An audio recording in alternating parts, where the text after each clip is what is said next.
Alright everybody, hello and welcome back to another video on my YouTube channel. Today I'm just going to be continuing on making my house in Minecraft. I think it's going pretty well.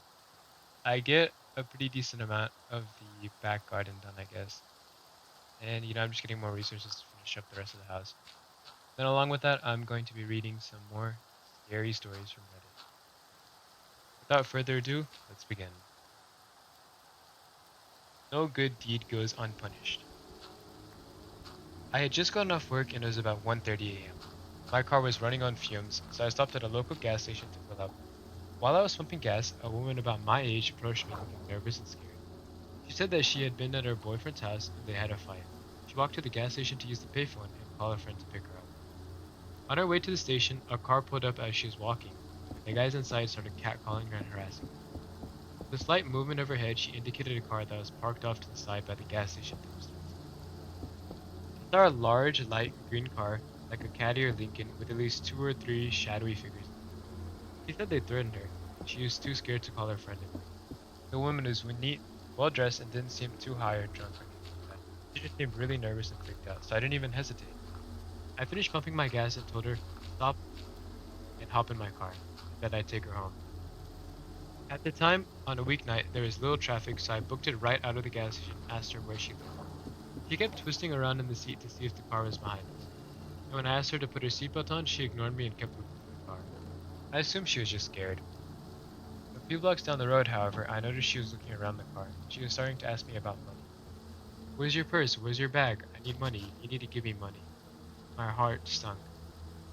I have this woman in my car, and now she's gonna rob me. But when I thought about it, robbery just didn't make sense. I was driving a 1985 Chevette and was wearing my work clothes, a ratty t-shirt and jeans with a combat boots. I did not look like the person with a lot of cash, primarily because I wasn't a person with a lot of cash. She twisted around in the seat again and started yelling, there they are, there they are. She didn't sound scared anymore. I checked the rear view and sure enough, the light green car is right behind me.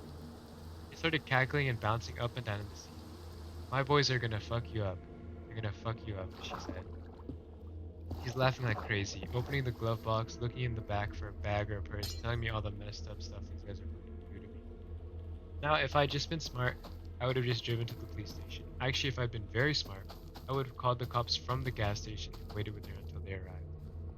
That would have been the intelligent thing to do. However, none of these crossed my mind until later.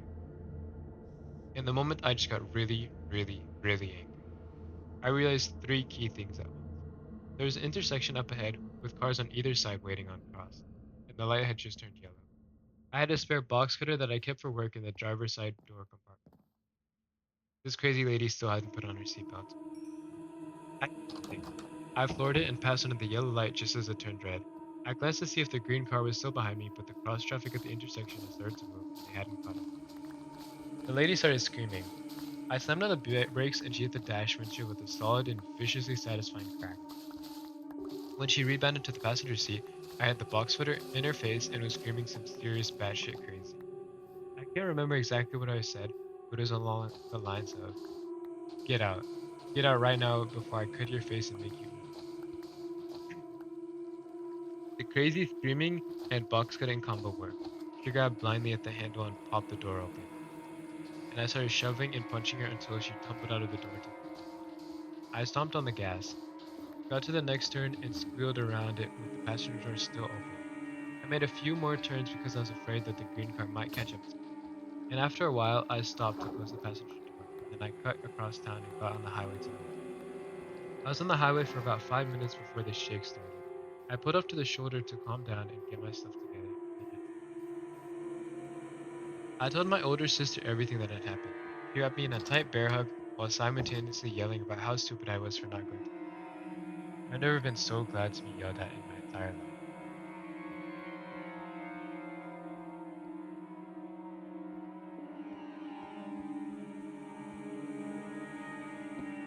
The bag lady. I have always had an innate fear of the night. Not so much of the dark, but the night itself. As a child, my imagination was overcome with stories of creatures that come alive at night and the safety offered by a house in the woods.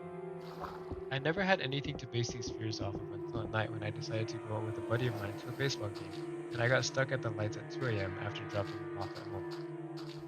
Of course, That night, the game went into extra innings, and I didn't get the chance to drop my friend off until it was well after 1 a.m. Everything was fine on my way home until I hit a light right before the street that led to my house. It was a T junction, and I was turning left. The light is one of those that you think is broken until it finally turns green, right when you finally decide to just run. Of course, I put up the light, and it just turned red. I would have just run the light, seeing as no one was there and it was closing in on 2 a.m. on a school night, but earlier that week I had heard the phrase, character is what you do when no one is looking. And for whatever reason, that was the night I decided to prove myself that I was a man of character. Big mistake. I pulled to a stop at the light feeling good about myself, bordering on self-righteous. When I happened to look out my window to my left, I noticed a lady sitting all alone on the bus bench. We made brief eye contact and I quickly looked away, but it was too late. I could see the movement out of my peripheral vision and I knew she was coming back. I looked out the window and noticed she was carrying a bag.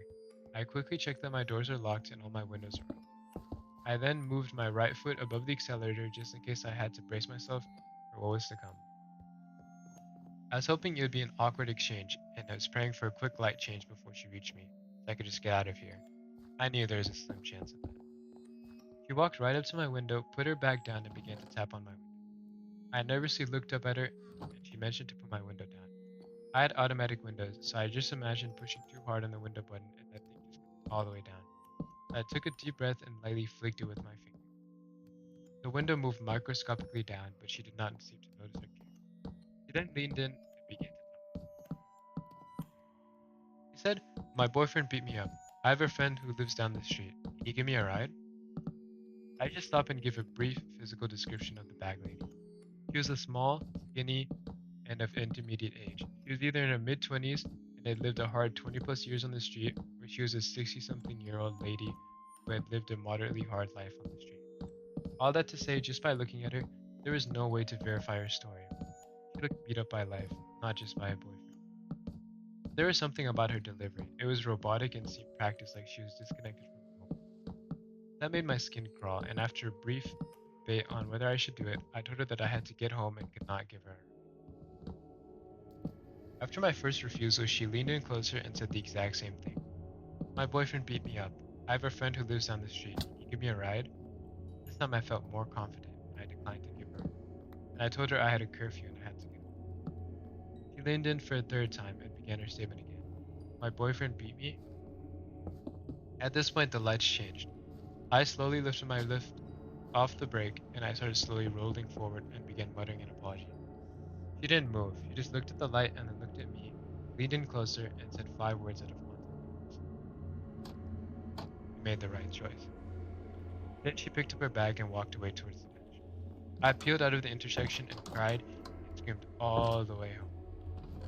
I have no idea what she planned to do, or if there was people waiting to jump in my car from the bushes that I had moved to let her in. But that encounter has haunted me ever since, and has confirmed in my mind that nothing good happens after dark.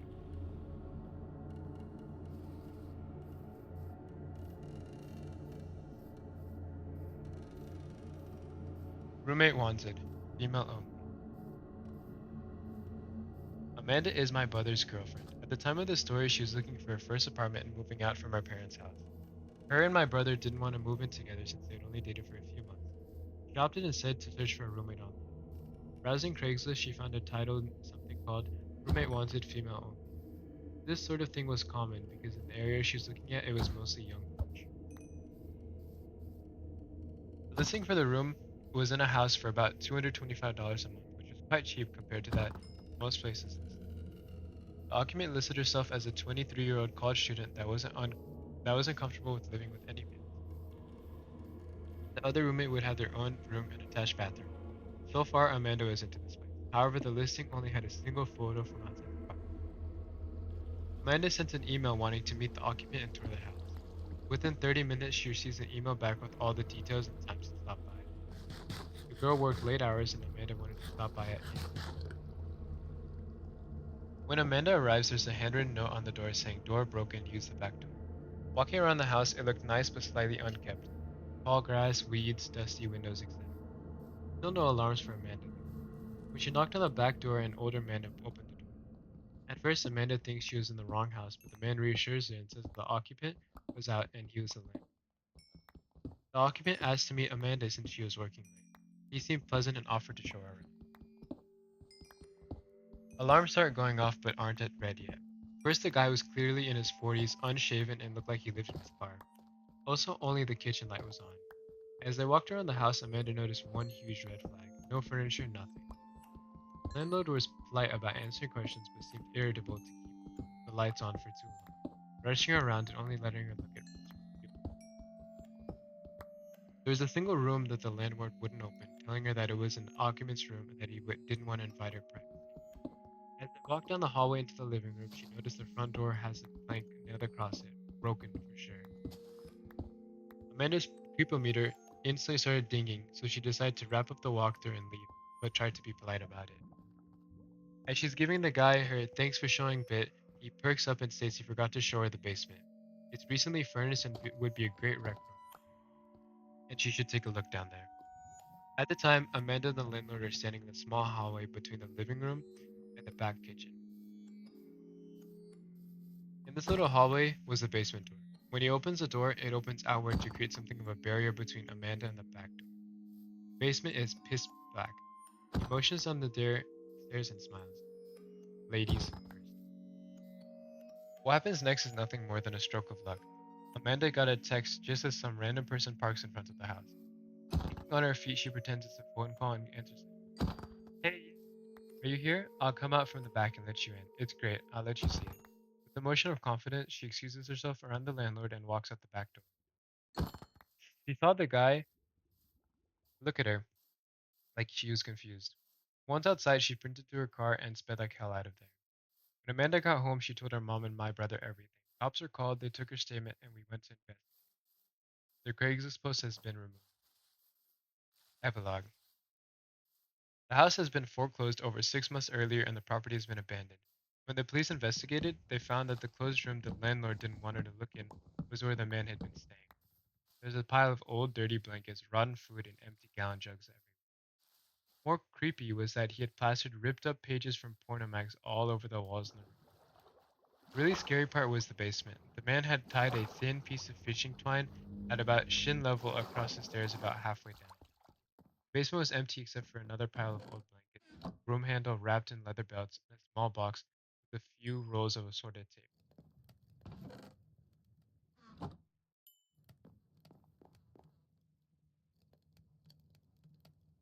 Alright, those are all the stories for this video. I hope that you guys enjoyed these stories. They were pretty scary. I mean, I feel like I always say that, but they were pretty scary for me. Let me know what you thought about these stories in the comments. Also, let me know if you have any comments about this house I'm making, if you have any suggestions or anything like that. It'd be greatly appreciated. And I will see you guys in the next one.